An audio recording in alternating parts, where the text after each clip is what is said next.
The 10 best DSLRs you can buy right now. 1. Nikon D850. Sensor, full frame CMOS. Megapixels, 45.4 MP. Autofocus, 153.AF, 99 cross type.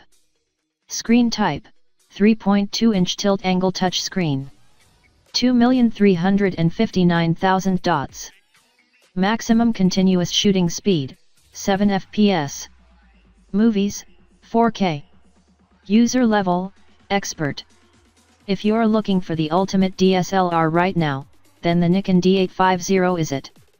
This full-frame monster of a camera might be pricey, but for the cash you get a stunning camera that won't disappoint.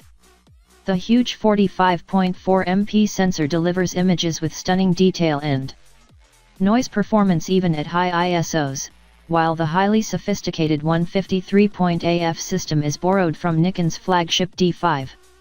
Add in 7 fps burst shooting and a host of advanced features, wrap it in a durable magnesium alloy body and you've got a camera that's pretty much at the top of its game for any subject you want to shoot. A brilliant piece of kit. 2. Canon EOS 5D Mark IV. Sensor, full frame CMOS.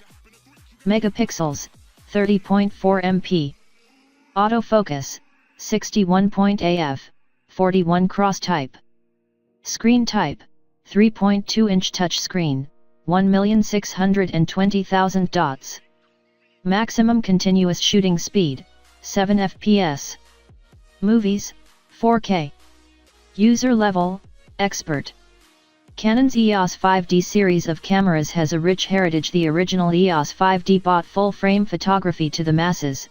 The Mark II unleashed full HD video capture for the first time on a DSLR, and while the Mark III became a firm favorite amongst photographers, the EOS 5D Mark IV pretty much tweaks and improves on everything before it, with a new 30.4 MP sensor and advanced 61.AF system.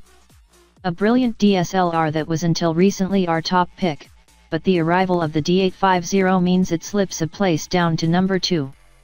3. Nikon D500. Sensor, APS-C CMOS. Megapixels, 20.9 MP. Autofocus, 153.AF, 99 cross type. Screen type, 3.2-inch tilt-angle touchscreen, 2,359,000 dots. Maximum continuous shooting speed, 10 fps. Movies, 4K.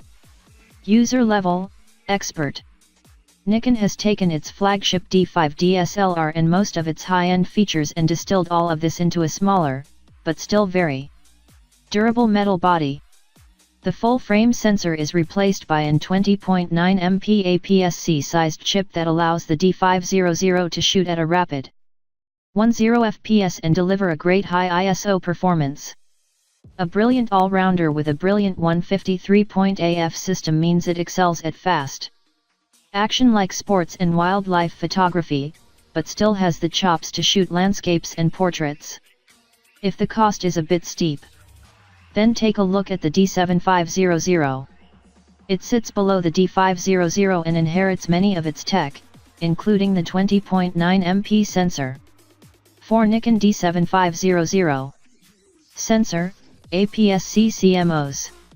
Megapixels, 20.9 MP. Autofocus, 51.AF, 15 cross type. Screen type, 3.2-inch tilt-angle touchscreen, 922,000 dots.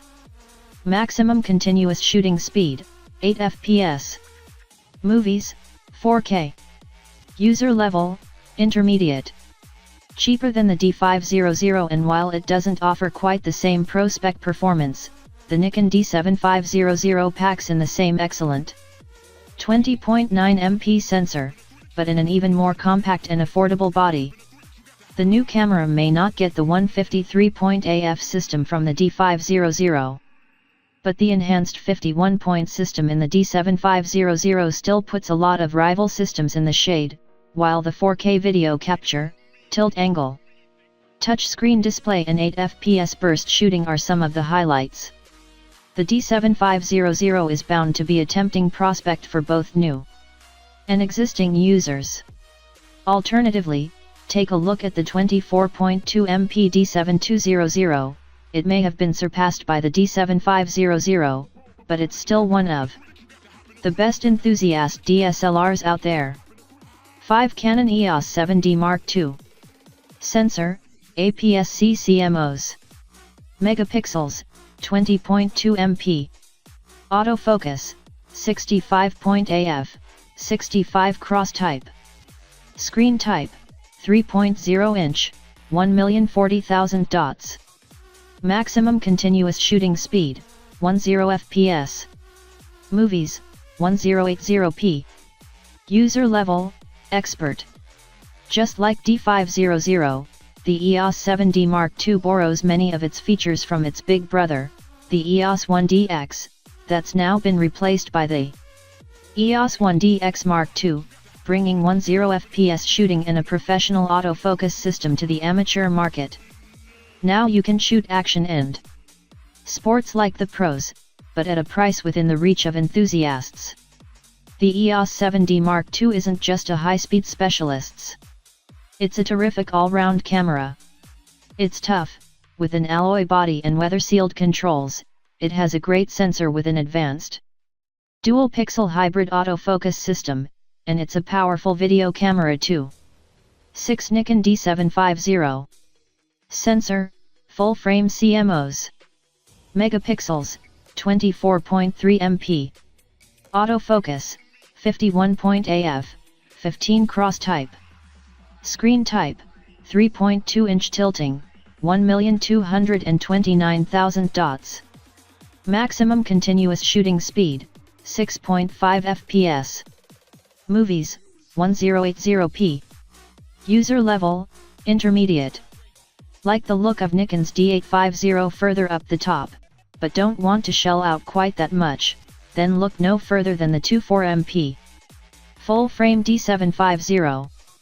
It doesn't have that magnificent 45.4 megapixel sensor that the D850 does, but its 24 megapixel alternative still delivers top quality results, especially at high ISO settings. The D750 also features a decent 6.5 fps continuous shooting speed, a handy tilting screen and a pretty attractive asking price. 7 Nikon D3400. Sensor, APS-C CMOS. Megapixels, 24.2 MP. Autofocus, 11 AF, 1 cross type. Screen type, 3.0 inch, 921,000 dots. Maximum continuous shooting speed, 5 fps. Movies, 1080p. User level, beginner.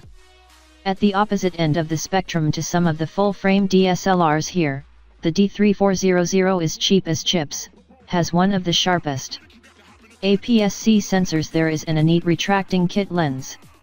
It's proof that you don't have to pay a fortune to get a great camera, and we say its sheer value for money makes it just as impressive as much more advanced, and much more expensive, alternatives. It has a great 24 MP sensor, and although the controls are designed to be simple for novices, in the right hands the little D3400 is a match for cameras costing far more. A great DSLR for the first-time user. 8 Canon EOS Rebel T7i/Canon EOS 800D. Sensor, APS-C CMOS. Megapixels, 24.2 MP. Autofocus, 45 AF, 45 cross type. Screen type, 3-inch articulating touchscreen, 1,040,000 dots. Continuous shooting speed, 6 fps. Movies, 1080p. User level, beginner/enthusiast. Costing a bit more than the Nikon D3400, but offering quite a bit more in the way of features, the Canon EOS Rebel T7i. Known as the EOS 800D outside the US, is a great entry-level DSLR. The new sensor impresses, as does the 45-point autofocus system. Backed up by excellent live view AF, while the newly designed graphical interface will certainly make this camera even more appealing to new users. The absence of 4K video and the quality of the exterior materials disappoint, but this aside, if you're looking for a well-rounded and easy-to-use camera for your first DSLR, the EOS Rebel T7i/EOS 800D is certainly a very good bet. 9 Nikon D810. Sensor, full-frame CMOS. Megapixels, 36.3 MP. Autofocus, 51 AF, 15 cross type. Screen type, 3.2 inch, 1,229,000 dots. Maximum continuous shooting speed, 5 fps. Movies, 1080p. User level, expert. Now overshadowed by the D850, the D810 is still a great buy.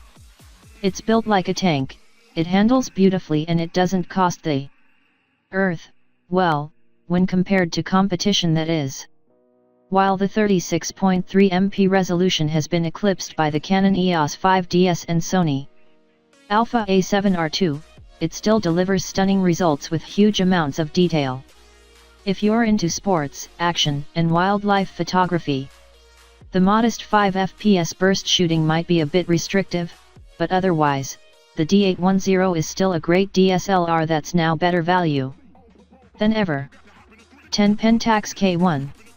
Sensor, full-frame CMOS. Megapixels, 36 MP. Autofocus, 33 AF, 25 cross type. Screen type, 3.2 inch tilting, 1,037,000 dots. Maximum continuous shooting speed, 4.4 fps. Movies, 1080p. User level, enthusiast/expert. The K1 offers a rugged build and a full-frame sensor at a relatively affordable price.